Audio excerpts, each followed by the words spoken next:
Da tenkte jeg skulle starte på en liten serie med litt kortere ting, sånne enkle sånne ting vi skal liksom ha i tillegg når vi lager ting. Som jeg kan vise til når vi skal liksom ha majones eller ranch eller et eller annet, så sauser og sånn. Men akkurat i dag så blander vi vårt eget tacokrydder. Og det er fryktelig enkelt, og nå skal jeg prøve, og holdt jeg på å si holde kjeft, så vi får litt fart på dette her. Vi har 2 spiseskjeer paprikapulver, 3 spiseskjeer spisskummin, 1 spiseskje chilipulver og 1 spiseskje chiliflak. Her må du være forsiktig, for chilipulver er ikke alltid chilipulver. Noe er mindre sterkt enn andre. Kjøper du det Santa Maria sin på Coop-en, så er ikke den så fryktelig sterk. Da kan du trygt bruke. En liten spiseskje med hvitløkspulver.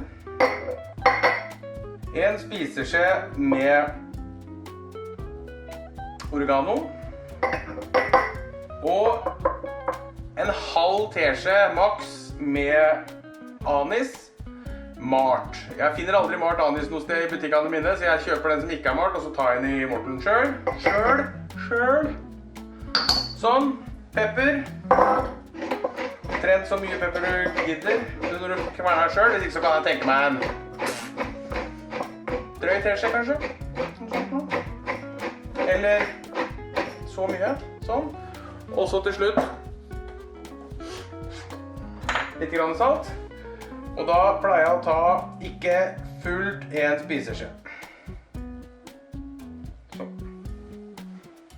Og så er det vel da bare å go to town. Det var lett. Sånn.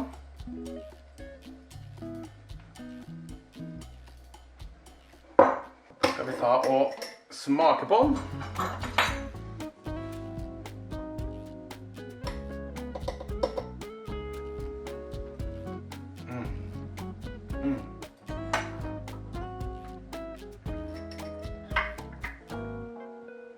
Det er bedre enn det du kjøper i butikken. Så da tar vi den bare derfra, for å si det sånn. Kos dere, så ses vi. Ta vare på hverandre.